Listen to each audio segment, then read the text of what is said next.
Gandang hapon, Mrs. Eight at si Sir Larry, pati na rin sa mga nakikinig sa ating programa sa ngayon. Yes, good afternoon po. So, ito po ang ating anthropologist, no? Una, ang ating topic ay what is anthropology? A study of ano ba ito? At yung 4 subfields po or branches niya, Doc. Okay. Una muna, gusto ko lang din banggitin na bagamat ako ay nasa Metro Manila, taga Pasig, Metro Manila ako.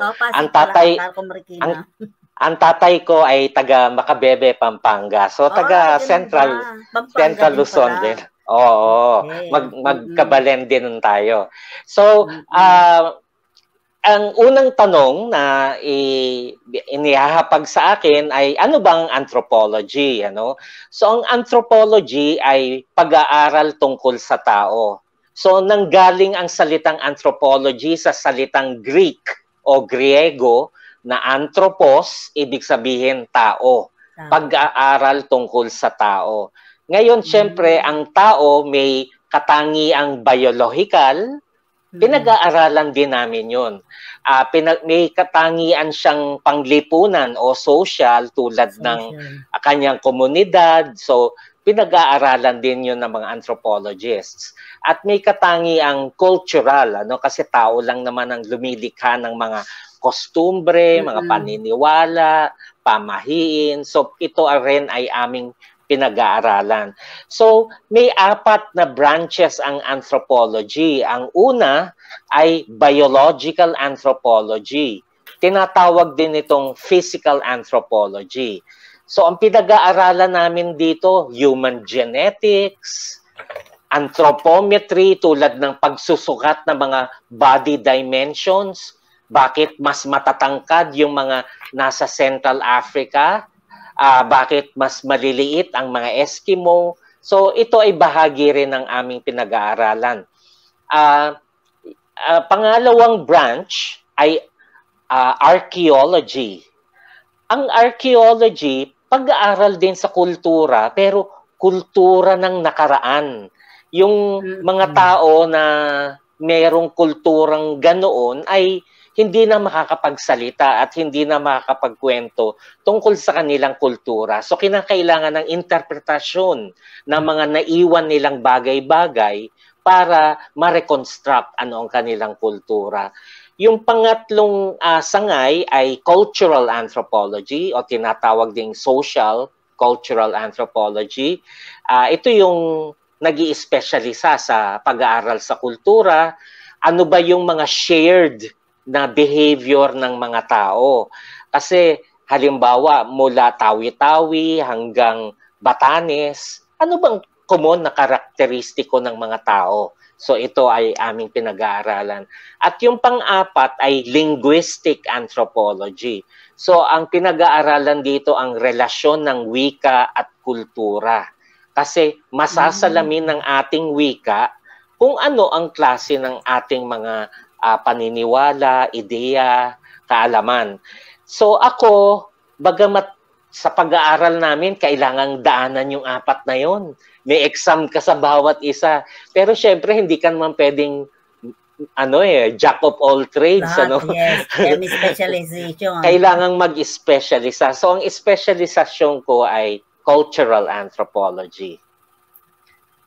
Yon ang aking background at aking pagpapaliwanag tungkol sa kung anong anthropology. Alam ko may mga tagapakinig tayong mga estudyante, baka na itatanong niyo, paano ba kayo nagkaroon ng ganitong interest, ano?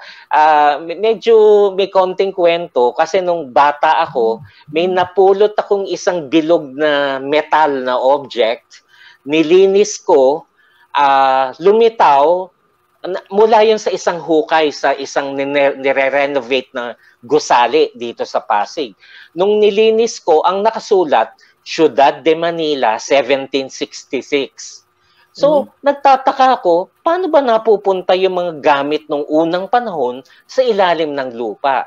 So, elementarya pa lang ako noon, nagbabasa-basa na ako tungkol sa archaeology. At sabi ko, ay, pag kolehiyo na ako, itong aking pag-aaralan. Pero pagpasok ko sa UP, doon ko na-realize na parte lang siya ng anthropology.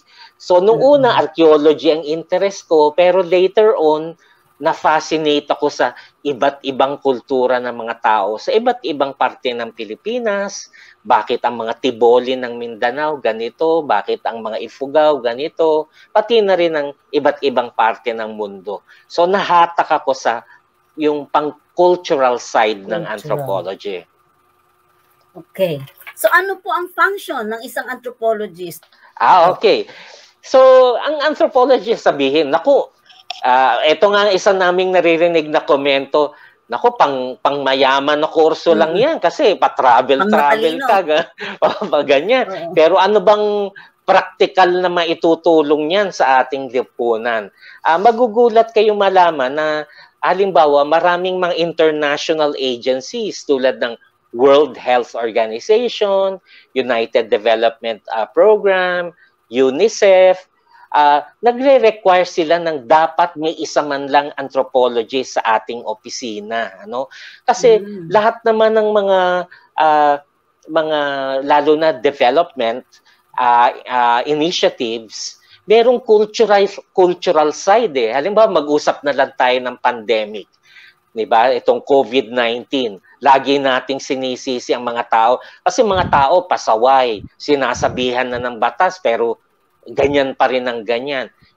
So, hindi yan basta-basta maiintindihan ng mga medical doctors kasi ang alam nila yung sakit at anong cure dito. Pero yung behavioral aspect, hindi nila alam na, ay nako, hindi naman sila pwedeng tumigil sa kanila lang bahay, lalo na yung mga members ng ating lipunan, na mga maralita na 8 sila sa loob ng isang metrong bahay, hindi naman po pwede, kaya talagang pagala-gala sila. Kung babalikan natin yung mga sinauna nating bahay nung unang panahon, ano? Di ba? Merong silong nakataas na ganyan, hindi naman nasa taas, kundi merong tumatambay sa labas, may papag, may duyan, sa ilalim ng puno.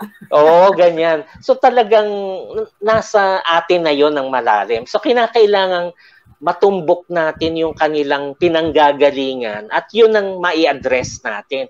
Ganito pala ang kanilang paniniwala. Paano ngayon natin yan makukumbinse? So merong cultural side talaga ang lahat ng bagay.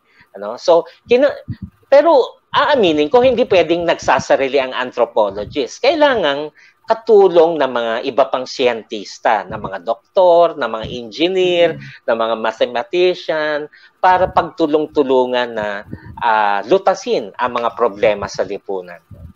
Yes. So, yun pala ang function niya. So, partner, may tanong ka? Nag-raise hand ka? Dadagdag ko lang po, tatanong kay Doc po. Sige. Tulad po niya, nabanggit po niya sa COVID kanina, COVID, may hirap talaga pong papaniwalain ng tao, paliwanagan about yung injection kahalagahan. May narinig po isang family, sabi nila is, may isang membro na ayaw talaga magpaturok dahil sabi niya, paano pag nagpaturok ako, pag naging zombie kayo lahat, tayong lahat pala magpapakain sa atin. Tama yun, Kasi kahit na dati pa man, merong mga paniniwala noon yung matatanda na syempre hindi naman natin masisisi, hindi nila alam yung siyensya tungkol doon. Halimbawa, sasabihin nila, hindi pa to COVID, yung kahit anong bakuna pa, sabihin nila, bakit nung hindi pa ako binabakunahan, wala naman akong lagnat. Nung binakuna ako, nagkalagnat ako. Hindi niya naintindihan na umiepekto yung dadaan talaga sa gano'n. So, may kinakailangang side ng information education, na ano yung natural na proseso na maaring daanan. Pero siguro ngayon ang komplikasyon, bato-bato sa langit, kasi ang dami-dami ring mga fake news. So merong mga kumokontra sa ating mga programa, sasabihin natin dapat magpabakuna, tapos may mapapanood ka sa ibang mga sa internet, sa social media na, nako, huwag kayong magpabakuna, magiging zombie kayo. Ito pa, isang katangian ng mga Pilipino, mahilig tayo sa chismis, mas mabilis kumalat ang sabi-sabi kesa sa yung sabihin ng gobyerno, ganito. So, ang chismis, ang chismis ay talagang parang apoy. Tama, maganda. Apakpak, yan ang mas tama. Pakpak siya. Okay. So, para sa ating mga estudyante ngayon, paano maging isang anthropologist? Ano ang piliin nilang kurso pagdating ng, lalo na yung ating mga, tawag nito, magka-college dyan, no? So, para mag-guide natin sila, ano ang una nilang kukunin para maging anthropologist po sila? Okay. Kaya nabanggit kanina na medyo kakaunti lang kami sa buong Pilipinas. Ito ang problema nga lamang. Iilang eskwelahan pa lang sa buong Pilipinas ang talagang nag-o-offer ng anthropology bilang isang talagang degree, ano? So either Bachelor of Arts o BA Anthropology o kaya Bachelor of Science in Anthropology. Ang mga yan lang ay UP Diliman, UP Baguio,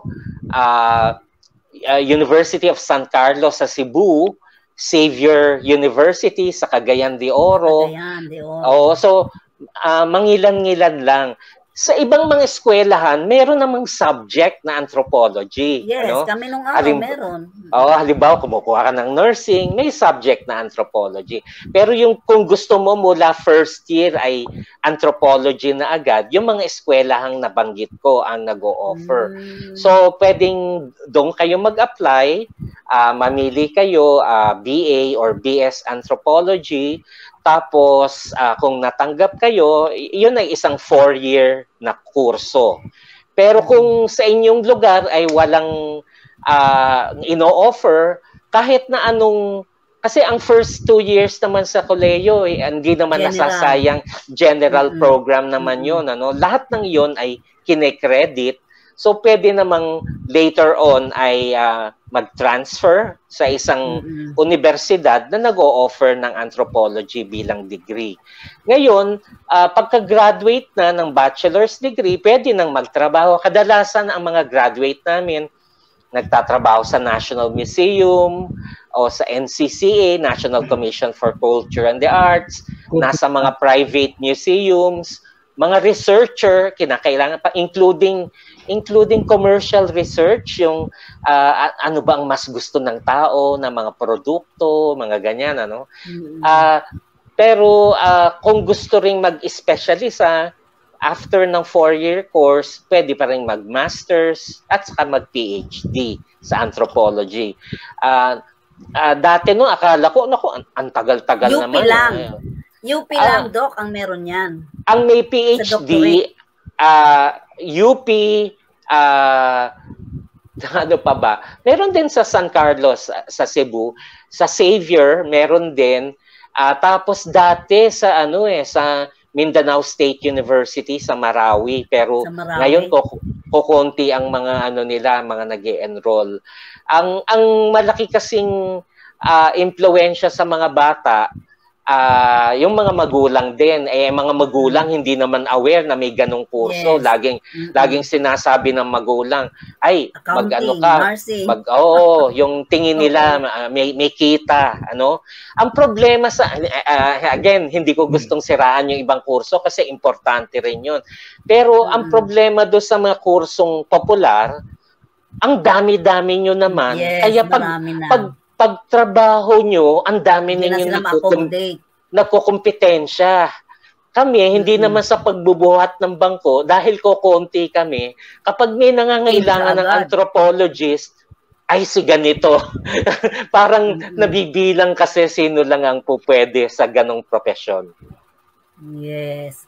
So yun. So partner, ano yung sa iyo? Nabanggit po kanina, Doc, yung 4 branches of anthropology. Yung number 4 is the linguistic anthropology. Mahalaga po yan kasi ako po teacher po ako ng social studies, elementary teacher. Pero ang area of concentration ko po is social studies. Yung teacher ko po naman sinasabing Indo-Polynesian language. Yan po siguro yung parte nung sinasabing linguistic anthropology. When I traveled in Singapore one time, tinuruan kami ng kanta ng tour guide namin, sabi niya, Geylang, sepak ko Geylang. Geylang. Singaporean, ano yun? Song po nila yun. Marila pulang, El Rama Rama. Ano daw yun? Anong meaning nun? Tapos meron pa po, Geylang, Marila pulang, El Sama-sama. Sabi ko, ba't may sama-sama sila? Nasa Singapore ako. Doon ko po naisip yung turon teacher sa akin na Indo-Polynesian language na in Southeast Asia, like Singapore, Brunei, Philippines, and Thailand, may magkakaparehong salita. May makatunog. Like po yung bumaba po ng Singapore nakalagay sa kanilang airport po, sa airport nakalagay, salamat datang. Parang salamat dating sa parang welcome po nyo, salamat datang. Tama yon kasi naman ang origin ng mga iba't ibang wika sa buong mundo, hindi lang naman sa Asia, talagang nagmula sa isang wika at nagsanga-sanga. Maaring ang interpretasyon natin dyan, biblical, depende sa iyong paniniwala. Ano? Pero scientific din ito kasi pag naghihiwalay ang dalawang grupo, walang contact sa isa't isa nung unang panahon, libo-libong panahon, dahil do sa agwat na yon, nagde-develop, naghihiwalay ang mga wika. So mapapansin natin yung mga wika sa Timog Silangang Asya, tulad nga ng bahasa Malaysia, bahasa Indonesia, pati yung mga katutubo ng Vietnam, katutubo ng Taiwan, halos merong mga common na salita, mga mata, pareho, tawag, mata. Payong, payong din. Anak, anak din. So kasi nagmula naman ito talaga sa mga iisang wika. Kasi ang mga ninuno natin, iba, mga maritime people, mga mandaragat. Dahil wala pa namang konsepto ng Pilipinas, wala pang konsepto ng Indonesia, lumilipat sila sa iba't ibang isla. Oo. So, tangay nila ang kanilang wika. Pero syempre, pag nakarating sila sa mga lugar na merong mga bago silang natutuklasan, nag-iimbento sila ng mga katawagan. So, magkakamag-anak ang wika natin talaga dito sa, tama yung pagbanggit mo, including Polynesia, pati Hawaii, pati Guam. Ito ay may mga kamag-anak na wika. Kaya madaling matutunan ng kanilang mga wika. At banggitin ko, mas malapit ang Kapampangan sa wikang Malay, di ba? Nasi, yung kanin, nasi rin. Gano'n. So, dahil noon, magkakamag-anak pati ang mga dato ng Maynila, dato ng Pampanga, sa dato ng Brunei. So, meron tayong common na mga pinanggalingan. Kaya nga yung konsepto ng pagkakaroon ng ASEAN, ay parang binabalikan lamang natin yung ating nakaraan na dati tayo talaga ay iisang lahi. Okay. So yun pala. Ngayon, ano naman po ang mga common, nag-aaral kayo as ng isang tao. Ano po ang common traits ng Filipinos at paano po tayo nagkaiba sa ibang tao sa mundo? Okay. So yung mga kultura kasi, ang daming mga factor bakit nag-develop, Andiyan na yung kanilang environment. So, syempre, ibang kultura sa isang lugar na isla-isla kesa sa isang lugar na patag at magkakarugtong na lupa, So, halimbawa sa Europa na, halimbawa, Pransya, na talagang dugtong-dugtong na lupa, so may isang wika sila, Pranses. Pero yung mga lugar na watak-watak pati sa geografiya tulad ng Pilipinas, isla-isla, napakaraming umusbong ng mga wika, pati mga kultura, Tapos yung mga isla pa natin nahahati ng bundok. Halimbawa, Negros Island, may bundok sa pagitan, sa kabila Cebuano ang salita, sa kabila Ilonggo ang salita, So isang factor ang geography, isang factor din ang kasaysayan na nasakop tayo ng mga Kastila, ng mga Amerikano. Kaya sa wika natin, maraming mga salitang hiram mula sa Kastila, tulad ng mesa, silya, relo. May mga salita galing sa Ingles, tulad ng computer, text, etc. So, kaysa naman sa ibang bansa na iba naman ang sumakop, ano? Halimbawa nga sa Indonesia, ang taxi nila na ating ini-spell na TAXI, sa kanila ang nakaspell ng TAKSI, taxi rin, ano? Pero ganun ang sulat. Pero sa Malaysia, ang spelling TEKSI, kasi taxi, kasi British ang pinaghiraman nila na ang bigkas doon ay taxi, di ba? So, nakaka-influence. Sounds like. So, nakaka-impluensya yon sa mga pagkakaiba rin ng wika at pati paniniwala. May mga ang mga behavior na hiniram tayo sa Kastila, di ba? Yung siesta, yung, syempre, Kristyanismo, mga Kastila rin ang nagdala. So, maraming mga factor na ito. Ngayon sa Pilipinas, pansinin natin, kasi ito kanina pinag-uusapan natin backstage yung behavior, ano, yung mga psychologists kasi may pinag-uusapang iba't ibang personality types, pero generally mahahati sa dalawa sa buong mundo.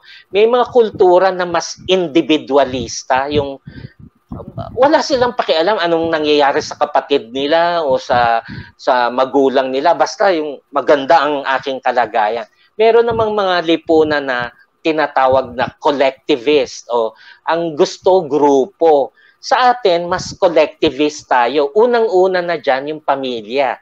Ang pamilya ang ating number one na loyalty. Ano? Kung papapaliin ka, may mabuti dyan at may masama. Kasi ang mabuti dyan, syempre, kahit matanda na ang magulang, talagang inaalagaan natin, ano?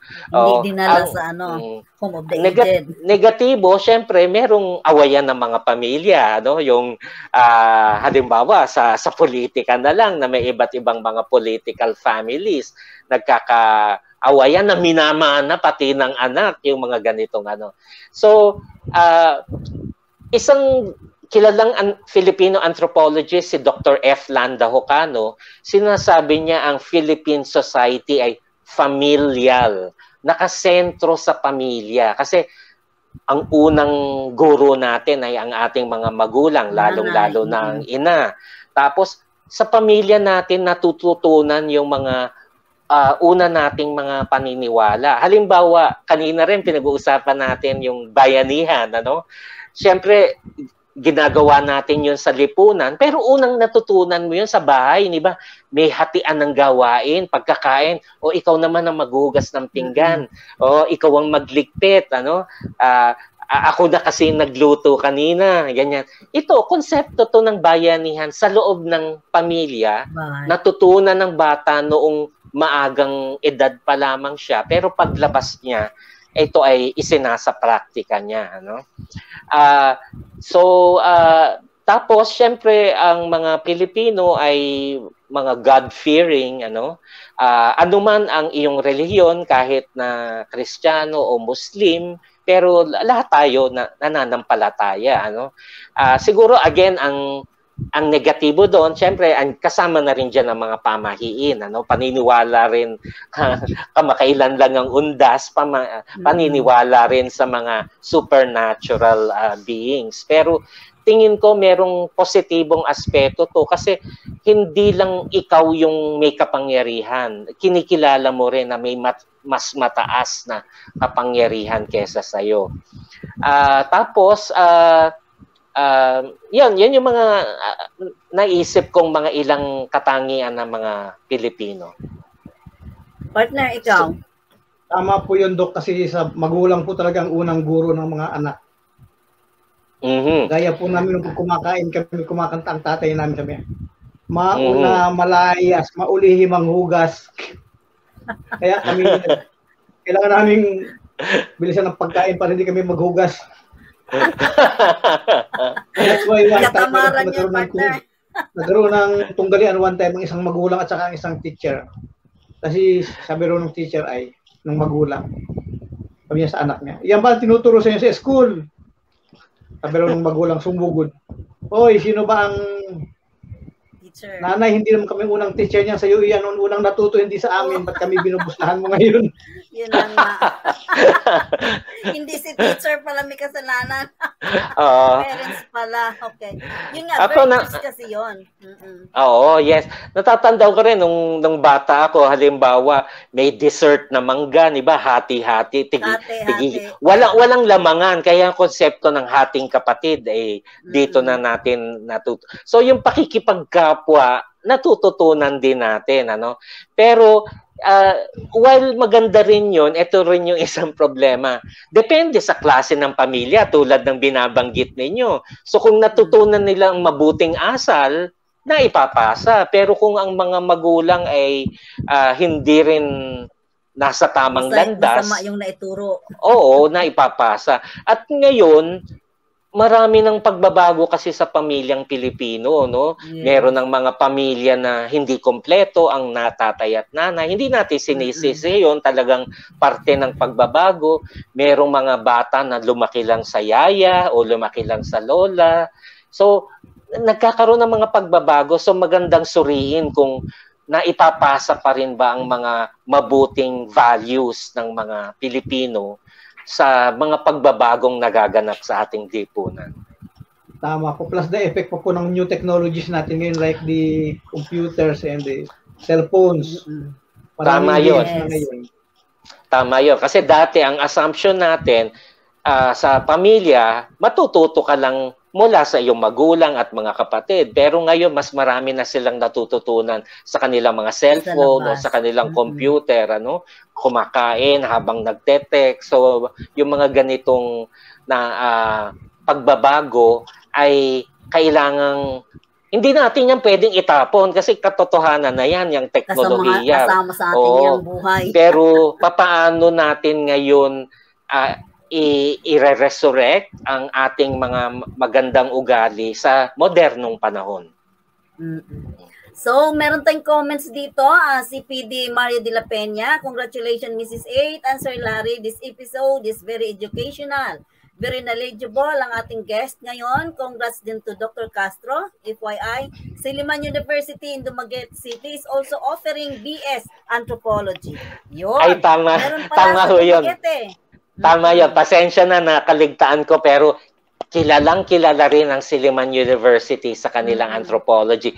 Marami sa binabasa namin nung kami mga estudyante ay sinulat ni na Dr. Oracion ng likha ng Silliman University.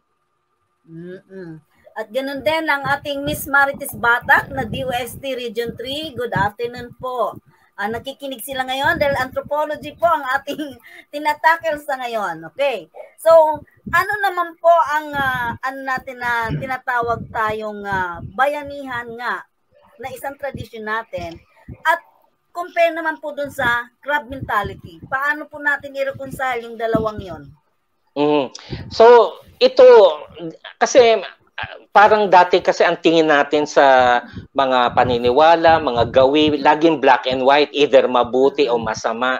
Pero depende rin sa konteksto kung saan ginagamit. Ano? Tulad nung sabi ko yung hating kapatid, yung maganda yon, ano? Dapat pantay-pantay. Pero yung bata, paglabas niya ng pamilya, hindi naman pala pantay-pantay. Kasi halimbawa, yes, ang makikita niya.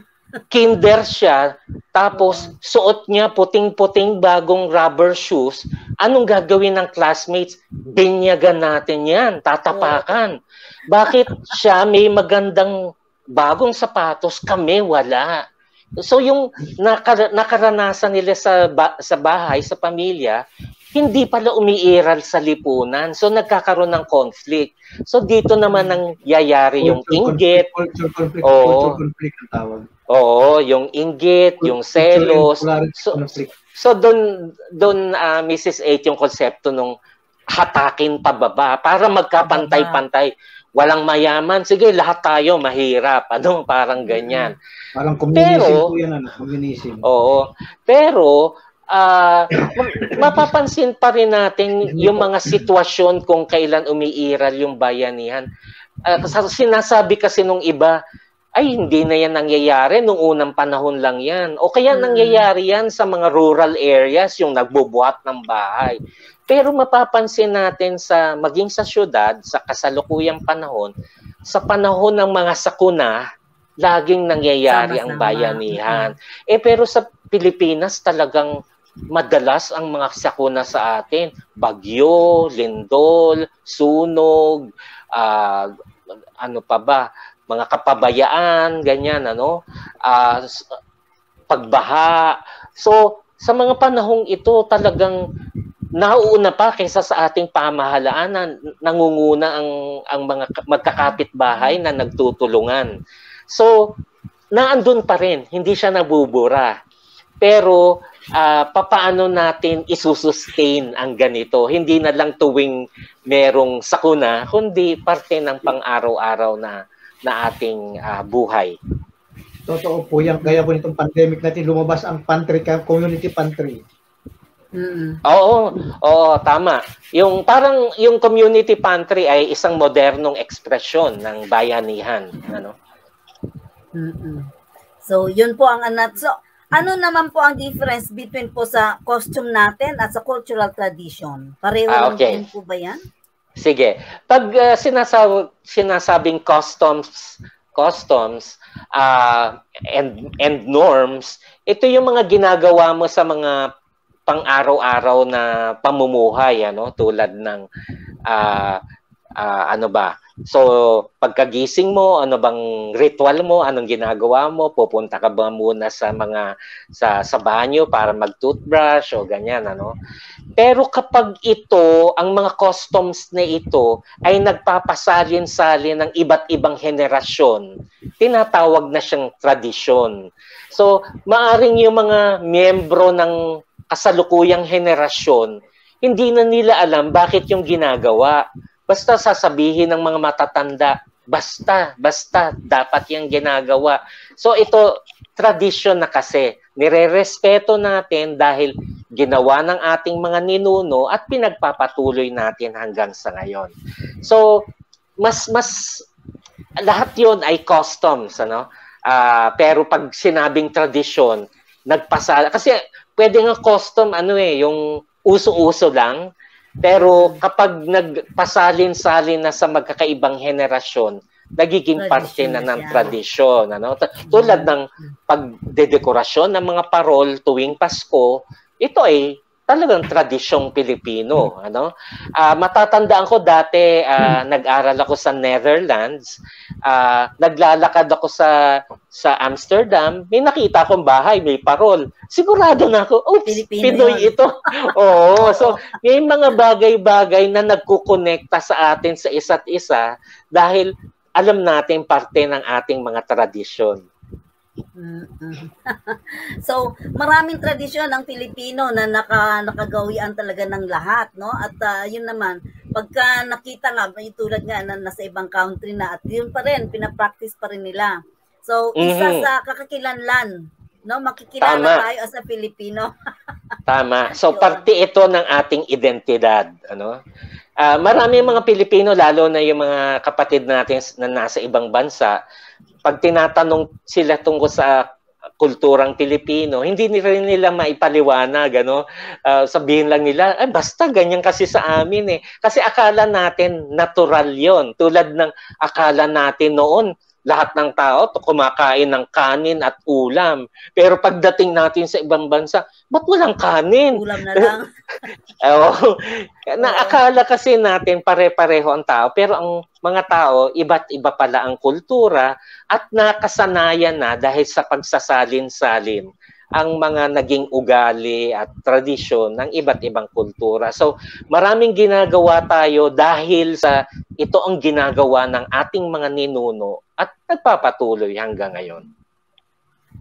So, Filipino identity, totoo po yan, Doktor. Sabi nga po nung ibang kwento, sa ibang bansa daw po may nakalagay na Filipinos do not litter here. Yung mga basurahan nila. In-identify talaga ang Pilipino na may magtatapon kung saan-saan. Yun ang sakit ng Pilipino. Bakit pag dito, tapon siya kung saan-saan. Pero pag sa ibang country, talagang May kwento nga po, dumalo si anong sakit natin ganun? Ba't ganun, Dok? Anong meron? So, President Marcos si President Reagan sa kanyang kotse. Dumaan po sila sa Rojas Boulevard. May nakita umiisa pader. Sabi ro ni Reagan, "Hey, Mr. Ferdinand, Mr. Marcos, why do you let your people urinate your country? In my country." Wala. we have our citizen is not doing that. All right. Kaya hanggang ngayon nga, may mga urinal sa mga daanan which is hindi dapat. US on my birthday. Sinama naman po siya sa US. Dumating naman si Marcos doon. Nakaganti si Pangulong Marcos. Sinakay din siya na kotse sa limousine. Tumandong po siya doon sa may California, sabi ko. Sa along the highway. "Hey, Mr. Reagan, look at your men. Why do you let them urinate your country? No, they are not my citizen. They are Filipinos." Kilala siya. Pilipinos ang nag-urinate sa daan. Pero ako, sayang. Akala ko nakaganti na ako. Pinoy pala. Ipahanap ko nga ito kanya at napahiya ako dun sa... Hindi, minsan, syempre, mahilig din nating i-bash ang sarili nating kultura, no? Pero sa totoo lang, nangyayari rin ang mga ganitong problema kahit sa ibang mga lahi, ano? Marami ring mga halimbawa mga kapwa Asyano, kapwa mga Aprikano, kasi yung sa ating kultura naman talaga, ano, halimbawa kung ang kultura mo nanggaling sa kultura ng kanayunan na puro puno naman dyan, ano. So pwede namang talagang dilig-diligan yung mga puno, wala namang masama doon. Pero pag nagbago na, nag-modernize na, nako, syudad na, hindi na po pwede yon. Kaya lang, unfortunately, yun nga, may mga klase ng tradisyon o pag-uugali na kahit nagbago na yung panahon at konteksto, hindi natin nababago. Kaya kailangang sumabay din, umangkop din tayo sa bagong panahon. Yan ang problema, Doc. Paano siya baguhin? Paano tayo? Para at least yung anong ginagawa, anong gagawin? Kapag i-introduce mo, matagal bago mabago, lalo na pagka matanda na. Isang kapansin-pansin sa Pilipino, kapag usapin ng ang mga nagpapatupad sa batas, ang nagpapatupad yung bawal yan, hindi dapat yan, lalong nagre-rebelde, lalong ayaw nila yung ganong sinasabihan ng gusto nila yung mas mapanghimok na paraan, ano. Tapos naghahanap ang mga Pilipino ng mga role models. Kasi laging sasabihin ng Pilipino, bakit si ganito? Pinalaya ninyo, tapos ako inaaresto ninyo. So yun ang medyo kulang natin, ano, mga mabubuting role models para sa ating bansa na nakikita natin sa gobyerno at pati mga sikat na tao at pati na rin sa consistency ng pagpapatupad. Kasi laging merong pwede naman, merong pakiusapan, merong ganyan, ano. So kaya kung natatandaan nyo, Doc, sa Quezon City, no, merong isang signage. 'Di ba dati bawal tumawid dahil nakakamatay, no? Ang nilagay, tumawid ka at maranasan mong mamatay. 'Di ba? Reverse psychology. Huwag mong lagyan ng bawal o tumawid ka para maranasan mong mamatay. Ginawa pong reverse psychology. Pwede yun. Siguro isang pagpuna lang sa ilang mga mambabatas natin. Minsan, ginagawang eksperimento kasi yung mga batas, di ba? Yung mga pagbabago. Ngayon, bawal lang ganito. Pwede na. Yung ganyan. So, maganda, meron talagang mas malalim-lalim na pag-aaral. Kabilang na ang pag-aaral tungkol sa kultura bago isabatas, ano? Merong mga batas na halimbawa isang LGU dito sa Metro Manila, 'di ba, bawal dati yun ngang riding in tandem, pero sinabi na ng korte na hindi, labag yan sa batas. So dapat may pag-aaral mo ng sufisyente bago ipatupad ang mga bagay-bagay. O dapat merong anthropologist sa Congress pala, Doc. Yan, naunahan mo lang ako. I'm about to say na. Inunahan mo lang po. Ano, partner? Naunahan mo lang po kung banggitin yung Dapat ay mag-senator ito si Doc. Oo, meron sa Senate at saka para sa may maglalabi po doon House. ng batas na ganito. Nag-agree rin ako sa inyo. Kaso hindi ako yung kasi yung mga syempre alam naman natin ang ating politika ay personality oriented pa rin. Syempre mas lamang talaga yung mga nasa showbiz halimbawa ganyan. Baka kayong dalawa dahil showbiz na rin kayo. Dapat po pala i-invite natin dito manood si Secretary Duque at Secretary Panelo. Ang maintindihan nila pinagagawa nila. Oh. Yun ang isang pati si PRRD na rin dapat kasama rito sa usapan natin. Isang requirement pala talaga yan na kailangan merong anthropologist sa isang tulad sa Senate or kaya sa Congress para at least mapaliwanagan bago nila gagawing batas. Dahil sayang nga naman gagawing batas, hindi naman ipapatupad dahil nga hindi na rin effective. Diba? So yun nga, marami tayong batas na ginagawa, hindi naman hindi acceptable sa tao po. Dahil against dun sa natin. Hindi click. Yun, ang isang... Tama yun. So, Dok, ano po ang obserbahan nyo? Since marami na kayong country na napag-aralan, ano po ang saan tayo na mailagay ang Filipino culture? Ano siya, mas maganda ba sa atin or sa kanila ang maganda? Anong masasabi mo? Tingin ko may mga aspeto ng kulturang Pilipino na maganda. Meron din namang dapat nang baguhin. So yung maganda talaga yung ating pagmamahal sa ating mga pamilya, sa ating kapwa in general, nag-aalala tayo kung may sakit yung aking anak, mga ganyan, hindi tulad sa iba na talagang ako lang, personal lang. So may mga bagay na gano'n. Tapos makikita mo yan sa gawi. Halimbawa, again, pasensya na sa mga examples ko, mga personal, nung nag-aral ako nga sa Amsterdam, so international class yon. So iba't ibang bansa kami. Nung pumunta kami sa isang restaurant, so order kami, yung mga Europeans, kanya-kanyang order ng para sa kanilang sarili. Kaming mga Asyano, makikitikim kami. Oy, itong in-order ko, baka gusto mo, ganyan-ganyan.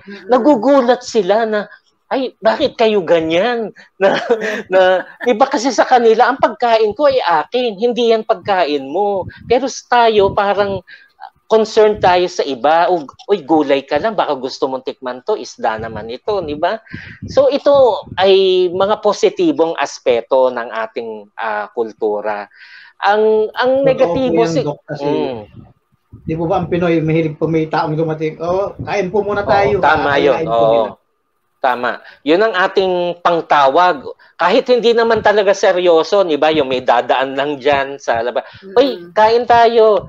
Ang tamang sagot ay, hindi, sige, nakakain na ako. Kasi pagbati lang naman yun. Pero yung hindi nakakaintindi ron, talagang makikikain, magugulat ngayon sila. Naparaan lang pala yun ng pagbati. Pero depende po yan sa nationality rin. Gawa po nung when I was in Kasiguran, Aurora. Meron po kaming transient house doon na tinuluyan. Magte-train po kami ng mga bata sa mga SK Federation. Pero hindi po pala nakatuloy na Amerikano sa kabilang room. Idinala na po yung aming free breakfast. May kasama po akong taga-DILG. 2 isda, 2 hotdog. Kumakain na ako, nakita ko yung foreigner. Hey Joe, come, let's eat. Dumapit po talaga. Alam niya, I mean it na talagang inaayak. Hindi ako nag-isinungaling. Kumain. Pagdating ng aking kasama, ay ba't iisa lang itong isda at saka yung ay pinakain ko yung ba't mo inaya, may sarili siya. Kasi kanya, mga Amerikano, pag inaya mo yan, lalapit yan because they mean it. Kasi katangian kasi yun ng mga, ayan, nag-usap tayo ng magandang katangian sa ibang bansa, sa mga Amerikano, sa mga European, katangian nila sila'y brutally frank, sasabihin nila ang talagang gusto nilang sabihin. Tayo, tinitimpi natin. Yung pala, nagtatampo ka na, may sama ka na ng loob. Sa kanila, pag sila, nagalit, may sinabing negatibo, Yun lang yun. Pero mamaya, okay na. Sa atin, iniipon, hanggat sumasabog kasi hindi mo na ma-handle. So yung mga bagay na yon, kailangan din tayong matuto na mailabas ang ating saloobin. Hindi yung puro, naku, baka magalit sa akin yung pagsasabihan ko. Hindi, may karapatan ka rin naman na sabihin.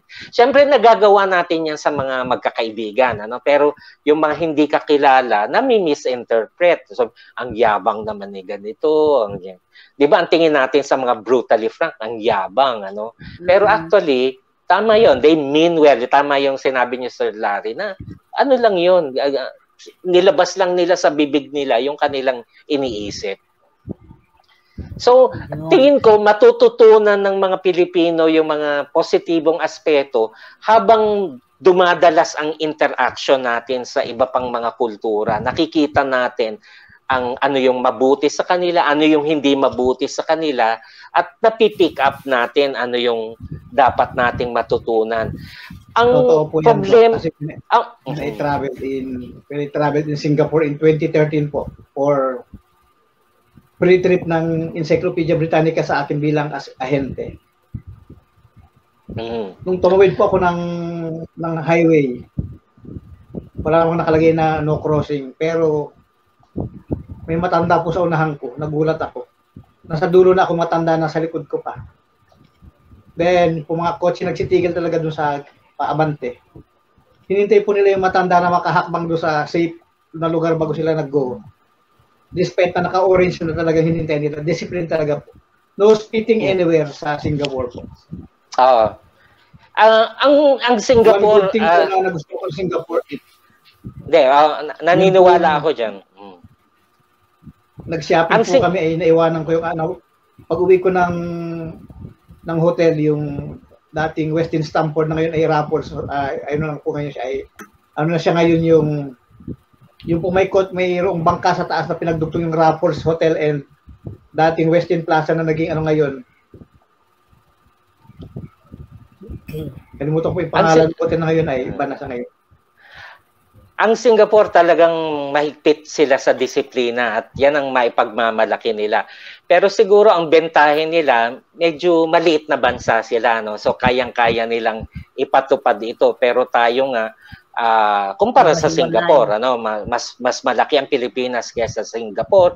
Di hamak na mas malaki ang populasyon natin kaysa Singapore. Tapos yun nga, isla-isla pa na iba-iba pa ang kultura.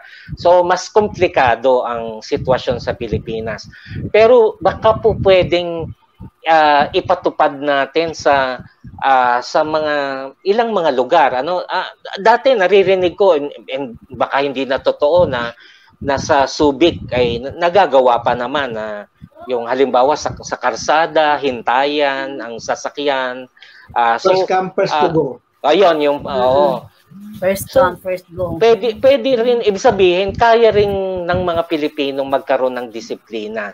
So, kailangan nating lang i-upscale, yung hindi lang sa isang maliit na lugar, magawa natin sa mas malaki-laking lugar ang mga ganitong pagbabago. Kayang-kaya po yung advocacy ng Pilipino martial law. Tulad po ng mga PNP natin ngayon, mababait na po sila. May mga napupulot na pera, binabalik nila. Like in Baler po, mayroong nakapulot na mag-asawang pulis ng pitakang may 20,000 po ba yun, Ma'am Alma? Ibinalik nila sa may-ari. Ayan, kayong mga nasa media, so ang malaki kong hamon, yung mga ganyang magagandang balita ay maikalat, kasi yes, lagi nating napapanood mga negatibo, mga krimen, mga ganyan, mga adik, ganyan.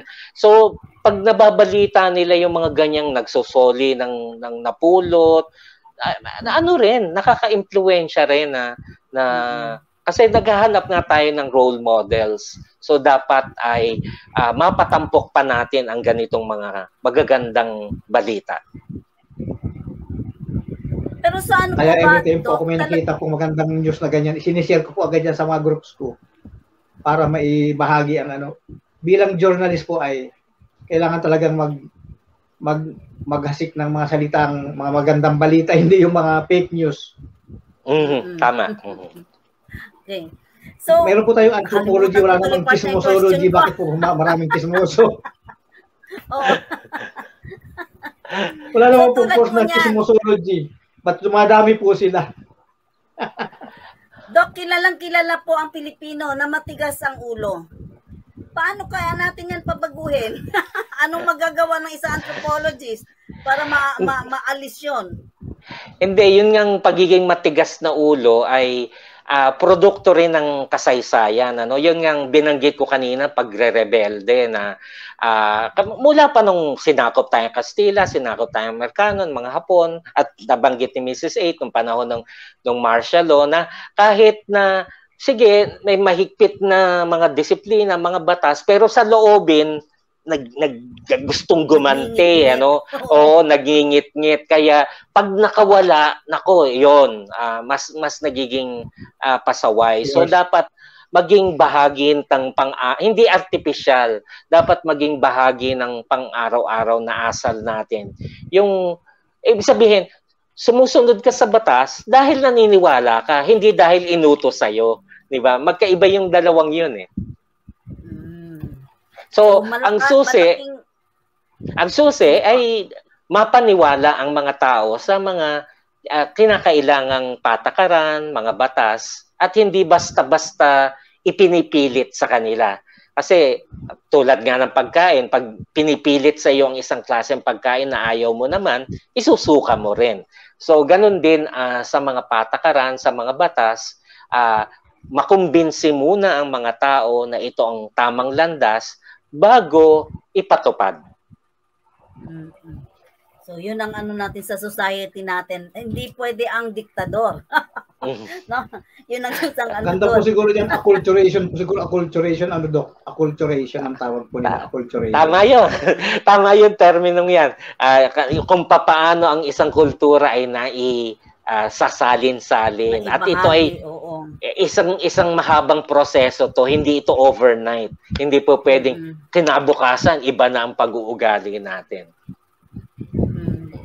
Pero sa kasalukuyan, Dok, parang umiba talaga ang generation sa kasalukuyan kaysa dun sa dati. Ang mga napag-aralan natin, mga virtues, values nung araw, ayaw na nila sa ngayon. Lalo na malakas ang social media. Mas naniniwala sila dun sa social media kaysa dun sa ituturo dun sa loob ng pamilya. Tama yun. Malaki na talaga ang sa pamilya.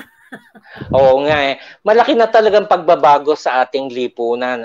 Pati na sa halimbawa sistema ng edukasyon. Nung unang panahon meron kasing GMCR, good manner, GMRC,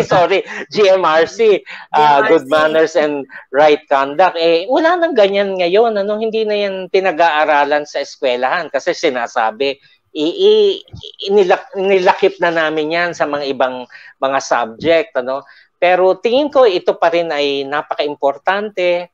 Tapos yun nga, marami yung attention span kasi ng bagong henerasyon tulad ng mga millennial o zillennial, napaka-iksi na, ayaw nila yung ang haba-haba naman ng lecture ni sir o ni ma'am, ganyan, gusto nila yung maiikling messages na kanilang napapanood sa social media. Mas patok na patok sa kanila yung ganon. So, dapat umangkop na rin ang ating educational system. Ako ay isang edukador at nakikita ko na ito ang weakness ng Philippine education system. Napaka sinauna pa ang kanyang mga estilo. Kinakailangan na rin gumamit ng modernong teknolohiya. So, talagang pag nagkompetisyon sa impormasyon, ang turo ng teacher, sabi ng magulang, at napanood sa social media, mas malakas ang impluwensya sa bata nung napanood sa social media. Yes, so hamon ng educational system, pasukin ng social media. So, meron kang mga pinoproduce na mga materyales na naandun din, pero hindi sa paraang lecture tulad ng ginagawa mo sa classroom kasi maboboring na naman ang estudyante. Maaring sa paraan ng sayaw, ng kanta, yung tulad nga ng sinasabi kong hindi pinipilit. Ito ay parang swak na swak lang pero nai-imbibe niya yung good feeling tungkol sa mensahe. So ngayon nga, napapansin ko rin sa school, yung aking apo, no? Pinapayagan sila mag-Roblox na sa gitna ng klase. Eh sa amin dito sa bahay, bawal ang Roblox. So paano hindi opposite na opposite? Yun nga. Ay, magandang punto yan. Na dapat din coordinated ang efforts. Hindi pwedeng binabago lang ng eskwelahan pero iba ang sistema sa bahay. O kaya etong sinasabi ng batas pero ibang sabi ng simbahan. Iba, kinakailangan ang iba't ibang institusyon ng ating lipunan ay merong pagkakasundo-sundo sa mga mensahe. So kasama dyan ang mass media, social media, educational system, gobyerno, simbahan, pamilya. Itong mga social institutions na to, merong consensus sa ano bang mga mensahe na gusto nating ipasa sa ating nakababatang henerasyon. Unfortunately, walang pagkakasundo sa ganun kasi tingin ng isang grupo, ay alam na namin yan. Itong tama, mga ganyan. So, dito nagkakaroon ng conflict. Yun. So, totoo po yung sinabi mo doon kanina na dapat magkaka-level po ang lahat. Yes. In business communism na ngayon. Ayaw naman nila ng communism. Sa business ay through social media yung mga advertisement po nila. May mga advertisement po kung gustong-gusto. Halimbawa po yung pinapakitang yung bata is namumulot ng diaper doon sa dalampasigan tinatago niya. Tapos yung pala sabon lang. Breeze. Lilinisin na. Sabi ko maganda ka ko ang patalastas na to. Gusto ko yan. Oo. Kung magtuturo ako ng elementary, gagamitin ko tong springboard sa aming subject. Tama yun. Pero kasi 1990s po may patalas na 1 week lang pinatalas sa radyo na wala na yung sa TV yung tama yun. Walang papel, ikuskus mo sa pilapil. Tinanggal po yun ng MTRC. Kasi nga po masama ang value. Sa bukid, walang papel, ikuskus mo sa pilapil. Babae ko yung nangarap. Oo, yun na nga. Para nakaka-degrade ko ng morality sa babae yun yung padalas niya natin. Pero kailangan may pagkakaisa. Kaya lang sabi nga ni Doc, hindi nga pwedeng magkakaisa dahil nga lalo na may kanya-kanyang panindigan. Yun ang isang problema sa atin.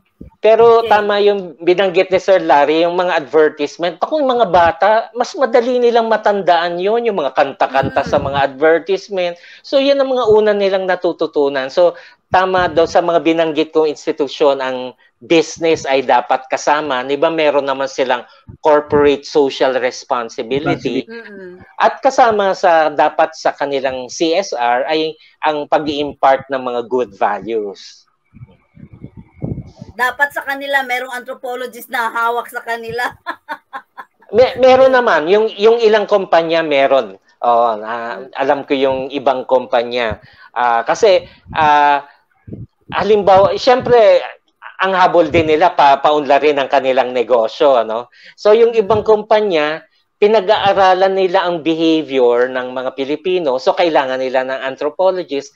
Pero specifically, buying behavior ang kanilang tinitignan. So yung mga hinahire nilang anthropologists, nag-oobserba halimbawa yung mga footages sa CCTV sa loob ng mga shopping mall, papanoorin nila yan, tinitignan nila ano ba ang kadalasang ginagawa ng babae, na iba sa lalaki, ng bata, sa matanda, para makita nila yung mga pattern. Dapat ba nasa kanan ng display o nasa kaliwa? So, meron namang mga nag-hire ng anthropologist sa negosyo. Tapos, yun nga, ang kinakailangan lang, hindi lang para kita, pero para rin sa tulong sa ating lipunan. Okay, so it's 5:24, 1 hour tayo nag-usap. Okay, so ano po ngayon ang ma-impart nyo, Doc, doon sa ating mga viewers na ngayon, mga kabataan, mga nasa all walks of life, ano ang ano mo sa kanila about sa ating napag-usapan as an anthropologist? Well, para doon sa mga kabataang nanonood ngayon, lalong-lalo na yung mga nasa junior or senior high school pa lang kung meron. So, iniimbitahan ko kayo na piliin ninyo bilang isa sa inyong choices, ano? Kasi hindi naman natin masasabi kung ano talaga yung ating magiging, kung saan ka tatanggapin di ba? So, isa sa choices ninyo ay kumuha ng kurso ng anthropology, ano? Kung hindi man yan ang mapipili ninyong kurso, pwede rin naman kumuha ng mga electives, mga dagdag na subject tungkol sa anthropology or related subjects. Hindi lang naman anthropology ang magaling. Binanggit ni Sir Larry, sociology, psychology, lahat na nag-aaral tungkol sa behavior, sa gawin ng lipunan, ito ay mga interesting din na mga subject. So, yun ang aking imbitasyon para sa kanila. Ngayon, para naman do sa ating pang mga napag-usapan, lalong-lalo na sa ating mas nakakatandang, hindi ko ginagamit yun ng negatibo, no? Dahil mas matanda nga, may mas mga viewers natin. Mas may kaalaman na nga ang mas nakakatanda. So, yun, mag-reflect tayo sa ating mga ginagawa sa pang-araw-araw, sa loob ng ating pamilya, sa loob ng ating komunidad, alin ang mga ugali ng mga tao na gusto nating ipagpatuloy, alin ang mga dapat nating baguhin. Kung gusto nating baguhin, paano ba natin yung gagawin? Diba, meron naman tayong barangay o homeowners association, yung samahan sa komunidad, pwedeng pag-usapan, paano ba natin maalis yung pag-ihi-ihi sa pader ng kung sino man, yung mga ganyan. So, yung pagtatapon sa hindi naman sa iyo, ano, yung mga kalat, ganyan. So, pwedeng dito nagkakaroon ng mga usap-usapan ng tapos kung may mga magandang experience ang inyong komunidad, ipalaganap ito para pwedeng gayahin ng iba pang mga komunidad. Successful yung ganitong bayan sa Nueva Ecija, bakit hindi natin tularan? Medyo baguhin lamang natin ng konti sa ating lugar. So ito ay mga maliliit na paraan pero nagsisilbing kontribusyon sa ating pagpapaunlad ng ating lipunan at kultura. Yes. So, salamat, Doc, sa iyong oras na binigay sa Bridging Point sa Central Luzon Balita. Maraming natutunan yung ating mga nakakapanood sa ngayon. At ayun nga, sabi nga ng ating tiga Dumaguete na si PD de la Peña, talagang knowledgeable ang ating pinag-usapan sa ngayon. Yun nga, yung ating mga kabataan, pwede palang mag-ano ng anthropology, marami palang mapag-aanohan ng mga trabaho, no? Yung mga corporations, pwede pala kayong i-hire. Yun ang isang ano doon. So, ang Bridging Point po, kasama ng ating bossing ng Central Luzon Balita, walang iba kundi si Mr. Roy Bato, ang ating technical, si Engineer Efraim Iyas Altubar, at ganoon din ang aking partner. Nagpapasalamat po kami sa inyo, Doc. So, parting words po ninyo. Unang-una, maraming salamat sa imbitasyon sa akin dito sa Bridging Point. Nung una, hindi ko alam na ano ba ang Bridging Point. Pero ngayon, isa na ako sa mag-like at subscribe sa inyong programa. So ito ay magandang inisyatibo para magbahagi bahagi ng iba't ibang karanasan, iba't ibang opinion. Pero ang layunin natin sa lahat ng diskusyon na ito ay pwede tayo nagtatalo-talo, nagdedebate, pero sana sa pagtatapos ay nagkakasundo tayo. Yung mga pwedeng itabi rin ang mga pagkakaiba-iba, pero nananatili kasi may respetuhan naman tayo sa pagkakaiba-iba ng paniniwala, relihiyon, ng politika, pero wag nating daanin sa violente na paraan ang paglutas sa anumang pagkakaiba. So, mamuhay tayo ng mapayapa para patuloy nating naisusulong ang kapakanan ng ating bansa. Maraming salamat. Okay, salamat po, salamat. Thank you, Doc. At salamat din kay Miss Ellie, Madam Ellie, sa pag-refer nyo sa amin ni Doc Nes Castro. Supposedly, September nga sana, kaya lang na-COVID si Doc. Kaya na-move tayo ngayon. Tama. So, yun po.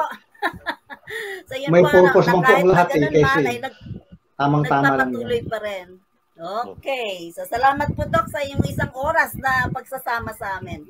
Salamat muli at ganun din ang ating bossing. Nagpapasalamat tayo na patuloy tayong inilabas through Central Luzon Balita, ang ating bridging point, connecting people to the world.